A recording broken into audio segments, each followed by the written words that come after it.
Good morning. I'm Elliot McIntire, your worship associate this morning. There are certain things that almost automatically transport us into parts of our past. They can be sound, picture, an odor. If I open a tin lunchbox, I am immediately transported back to Miss Johnson's second grade class in Midway School, playing Red Rover in the playground. But there's nothing that will do this for me as effectively as music. I may hear a tune on the radio or background of a TV show or even an earworm that pops into my head, and there I am. Kay Kaiser had a hit recording of Bell-Bottom Trousers in 1946. If it pops into my head, it's just after World War II. I see my mother singing or humming as she does her housework. I can even see the interior of the house where we lived when I was 5 or 6. But when I looked up the lyrics just to check on this, I found that prior to Kay Kaiser, there was an earlier British, very raunchy version of Bell-Bottom Trousers, which I am absolutely certain my mother never heard. In the mid-50s, I was in junior high band, playing the clarinet. I was not really fond of the music Mr. Wagner chose for us, but I learned to play Cry, as sung by Johnny Ray, who, by the way, was born and raised in Dallas, Oregon. And I could really make that clarinet wail. If your sweetheart sends a letter of goodbye, it's no secret you'll feel better if you cry. Get a Job by the Silhouettes with its immortal lyrics, yip, yip, yip, yip, yip, yip, yip, yip, sha-na-na-na-na, sha-na-na-na-na, oh, yip, yip, yip, yip, yip, yip, get a job. Puts me right back in high school in 1957. And the next year, Johnny Mathis's 12th of Never seemed to mock our hope of graduation, which was scheduled for June 12th. And apparently it appealed to my romantic yearnings. You ask how much I need you, must I explain? I need you, oh my darling, like roses need rain. You ask how long I'll love you, I'll tell you true. Until the 12th of never, I'll still be loving you. And then the British invasion of the 60s and the domination of the Beatles. We went down to the lobby of our apartment house in Baltimore to watch the Ed Sullivan Show. I picture our friend Volodek, a graduate student from Lithuania, watching TV to improve his English. The Soviets would not allow his wife to come with them to the U.S. He would ask if he could borrow $10. Then he'd ask someone else if he could borrow $10. Then he would say, great, we have $20, now we have party. I have to confess that I was, and still am, a big fan of ABBA, who in my head are oddly tied to the Olympics and color television. We were visiting with neighbors watching the 1976 Montreal Olympics on their color TV. The kids had ABBA's Dancing Queen playing in the other room. Watching the games in color convinced me that our old black and white set just had to go.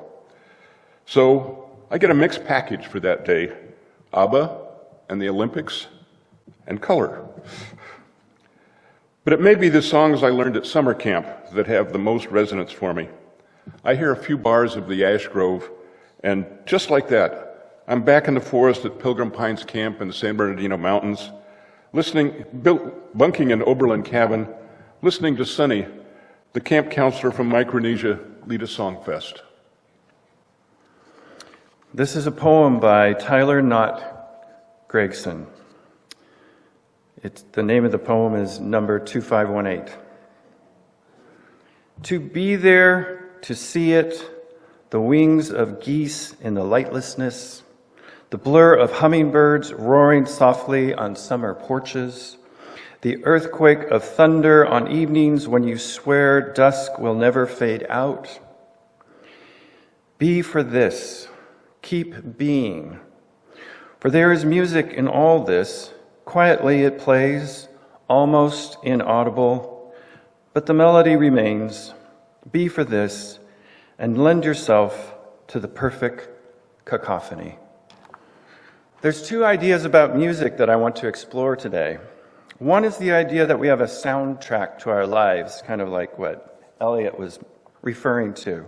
It's a list of songs that hold the memories of when we're growing up, and music was everything to us.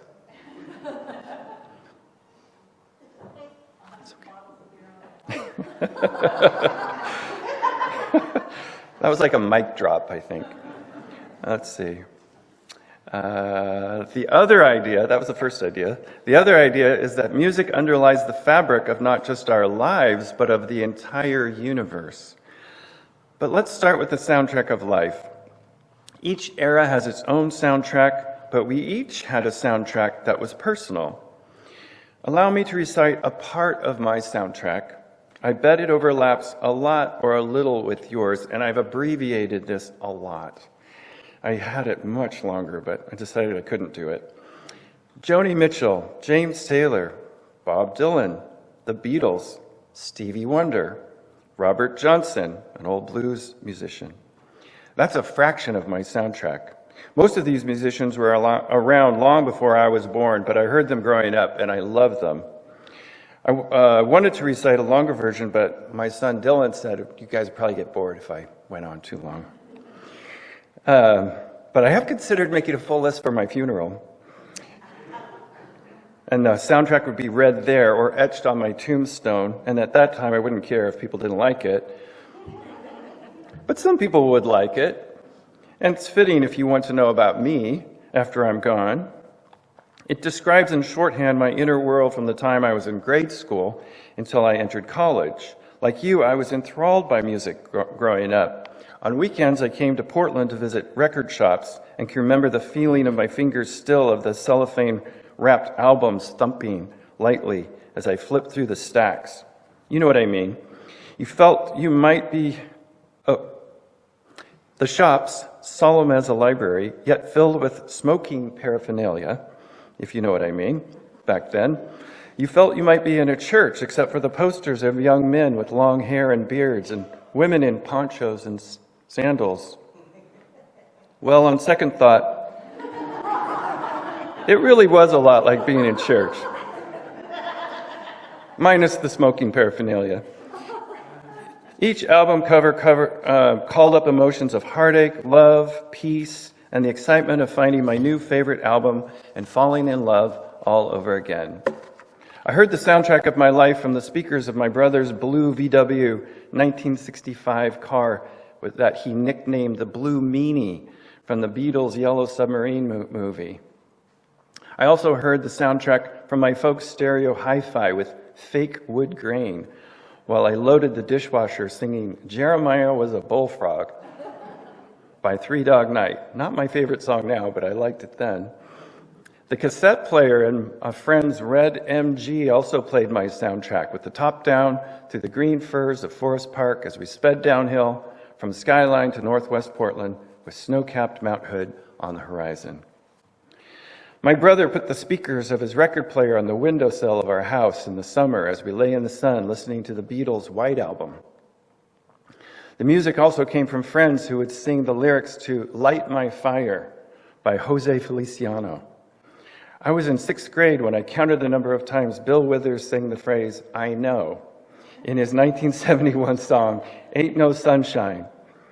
I thought there were 80-something times he repeated that phrase. It turns out it's over 100. Music also came from the 8-track player in my dad's 68 Cadillac. On Sundays, we'd go for a drive because that's what you did in the 60s. We'd pile into the caddy and he would pop his favorite 8-track cassette of Herb Alpert and the Tijuana Brass. They were the #1 recording group in the world in 1966, bigger than at that time than the Beatles, with songs like The Spanish Flea, which was the theme song to The Dating Game. Whipped Cream or A Taste of Honey was also some of the songs on that album. But my dad's tastes were influenced at the time as well, and by the time as well, and he loved Janis Joplin too. But we never did let him down when we were sitting around watching the Ed Sullivan Show. I think it was in black and white, as he was mentioning, and the Beatles were on, and my dad said, they'll never last. We got him good for that for years. My soundtrack also came from the AM radio station KISN, or Kissin'. Its tagline was, "We're kissing your wife. Catch us at 910 AM," something like that.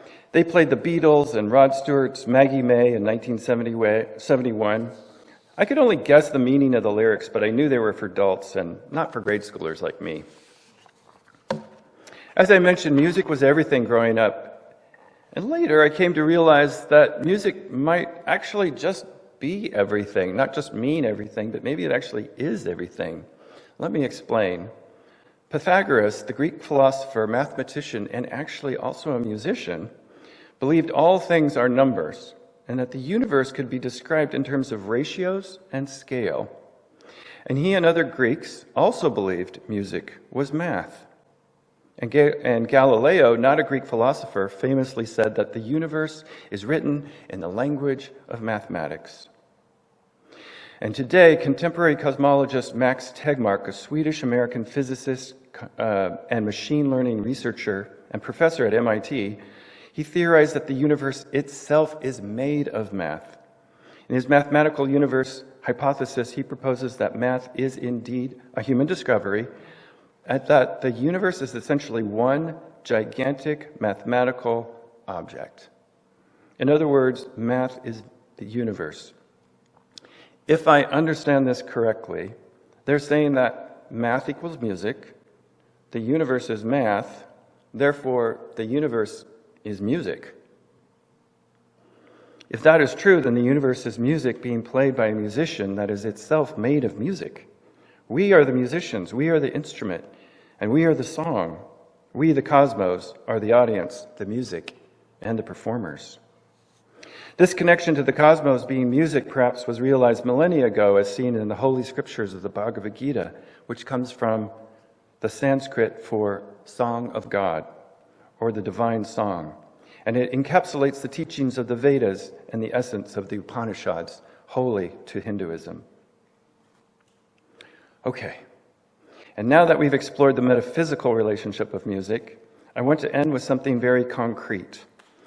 The first concert I attended was in 1973. The musician was Elizabeth Cotten, a black woman who was born in 1893 in Chapel Hill, North Carolina, and died in 1987. Her grandparents were freed slaves. Her mother was a cook, and her father set dynamite in iron mines. I heard her when she was about 80 years old. She was self-taught, left-handed guitarist who played the guitar strung for a right-handed player, but she played it upside down. This position meant that she would play the bass lines with her fingers and the melody with her thumb. It became her signature style, and she wrote the song Freight Train. So if you don't know her, you might know that song because, well, first of all, she wrote it when she was 11, and the song was made famous, well, to me, by Taj Mahal and other musicians.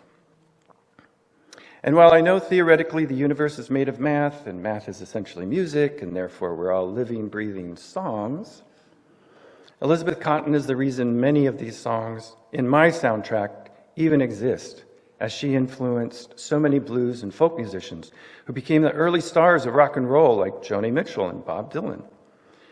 So as I honor the music and soundtrack of my life, I especially honor Elizabeth Cotten for giving me and all of us so much joy and love in our lives. I know her music is part of the cosmos, and as the Beatles put it, love that calls us on and on across the universe. Blessed be, and amen.